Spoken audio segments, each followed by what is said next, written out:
இன்று காலை ஒரு துக்க செய்தி. என்னோடு சமகாலத்தில் பணியாற்றியவர், தமிழ் திரையுலகத்தில் தனக்கென்று ஒரு தனி முத்திரையை பதித்து தனி கொடி நாட்டியவர், என் இனிய நண்பர் எழுத்தாளர் இயக்குனர் கே. பாக்யராஜ் அவர்களார்.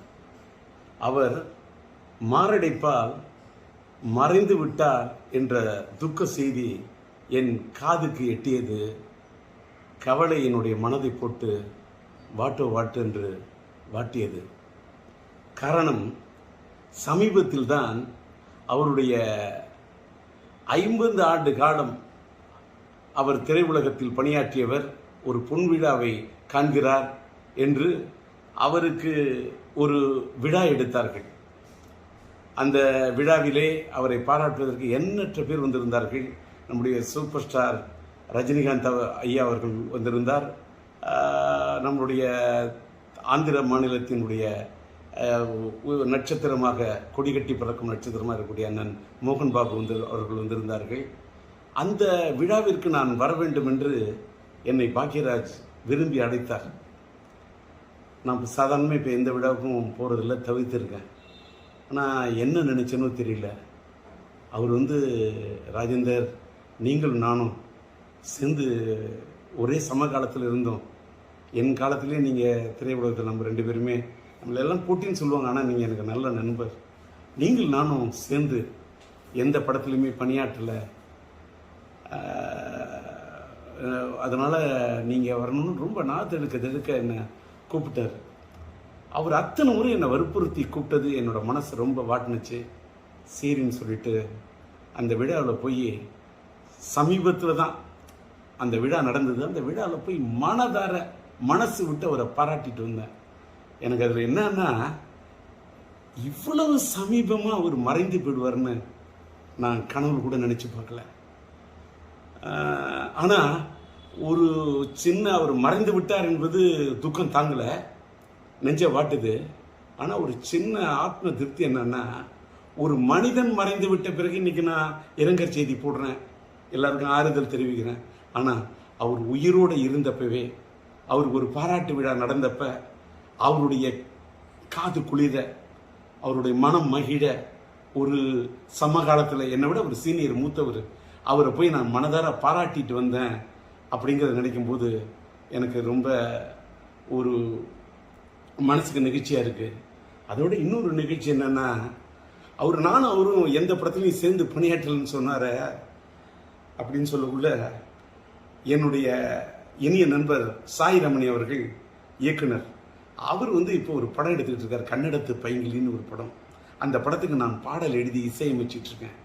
அந்த படத்தில் ஒரு கதாநாயகனுடைய தந்தையார் கதாபாத்திரத்திலையும் தாயார் கதாபாத்திரத்திலையும் நம்முடைய கே. பாக்யராஜ் அவர்களையும் பூர்ணிமா பாக்யராஜ் அவர்களையும் நடிக்க வைக்க இருக்கிறேன் என்று அவர் சொல்லிவிட்டு, டி. ராஜேந்தர் பாடலாசிரியர் எழுதி இசையமைக்கக்கூடிய இந்த படத்தில் அவர்கள் இருவரையும் இணைப்பது என்பது எனக்கு ஒரு பெருமைக்குரிய விஷயம் என்று சாய் ரமணி சொன்னார். அந்த படத்தின் படப்பிடிப்பு நடந்து அந்த படப்பிடிப்பு நிறைவடையக்கூடிய சூழ்நிலையில் இவர் இப்படி ஒரு முடிவுரை எழுதி விடுவார் என்று நான் நினைத்து பார்க்கவில்லை. எல்லாத்துக்கும் மேலே இன்னைக்கு தென்னிந்திய திரைப்பட ரைட்டர்ஸ் அசோசியேஷன் எழுத்தாளர் சங்கத்துடைய தேர்தலுக்காக இன்று காலையில் அவர் மனு தாக்கல் செய்வதற்காக கே. பாக்யராஜ் அவர்கள் தன்னை தயார்படுத்தி கொண்டிருந்திருக்கார். ஆனால் விதி எப்படி விளையாடி இருக்கிறது பாருங்கள். யமலோகத்தில் யார் இவரை கதை திரைக்கதை எழுத, வசனம் எழுத அழைத்தார்கள் என்று தெரியவில்லை. அங்கே சென்று போய் இவர் மனு தாக்கல் செய்து விட்டாரே. இங்கே எழுத்தாளர் சங்கத்தில் நிற்பதற்கு மனு தாக்கல் செய்வார் என்று நினைத்தால் அங்கே போய் மனு தாக்கல் செய்து விட்டார் என்பதை எண்ணிய போது மனது தாங்கவில்லை.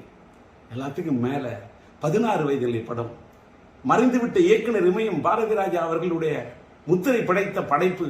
அந்த படைப்புலே அவரோடு தூணோடு தூணாக நின்று, தோளோடு தோளாக நின்று, அவரோடு ஒத்துழைத்து, அவரிடத்தில் ஒருங்கிணைந்து பணியாற்றிய ஒரு அற்புதமான ஒரு துணை இயக்குனராக, இணை இயக்குனராக இருந்த பாக்யராஜ் அவர்கள், அவருக்கு இணையாக அத்தனை படங்களில் பணியாற்றியவர்.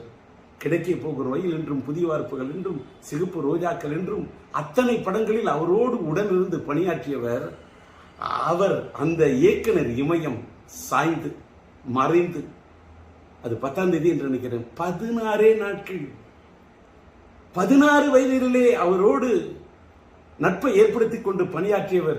அவர் பிரிந்து விட்டார், அவரோடு பணியாற்றினேன். அவர் பிரிந்து 16வது நாளிலேயே நானும் பிரிந்து விடுவேன் என்று. இன்னைக்கு 27. இந்த மண்ணை விட்டு பாக்யராஜ் போறாருன்னா 16 வயதினிலே அந்த படத்துல அதுல இருக்கக்கூடிய எண் 16.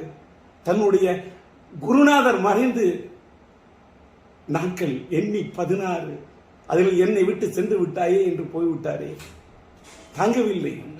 சுவரில்லாத சித்திரங்கள், அவர் எடுத்த படம் சுவரில்லாத சித்திரங்கள். இன்றைக்கு சுவர் இல்லாவிட்டால் சித்திரம் இருக்காது. நீ இல்லாவிட்டால் தமிழ் உலகத்தில் எங்கே சித்திரங்கள் இருக்கும்? நீ எடுத்த படம் ஒருகை ஓசை, ஏன் இவ்வளவு திடீரென்று நினைத்து விட்டாய்? நின்று விட்டது உன் குரல் ஓசை. நீ எடுத்த படம் மௌன கீதங்கள், எங்களை பாட வைத்து விட்டு சென்று விட்டாயே, ஏன் சோக கீதங்கள்? நீ எடுத்த படம் தூரல் நின்று போச்சு, எதற்காக இன்றைக்கு உன்னுடைய மூச்சு நின்று போச்சு? நீ எடுத்த படம் முந்தானை முடிச்சு, ஏன் நிறுத்தி கொண்டாய் நீ விடுகின்ற மூச்சு? எங்கே நின்றது உன் பேச்சு? தாங்கவில்லையே, துக்கம் தாழவில்லையே, எங்கே போய் சொல்வது? அதனால் நீ மறைந்து விட்டாய் என்ற செய்தி கேட்டவுடன் அது ஈட்டி போல் அது என் இதயத்தை தாக்கியது.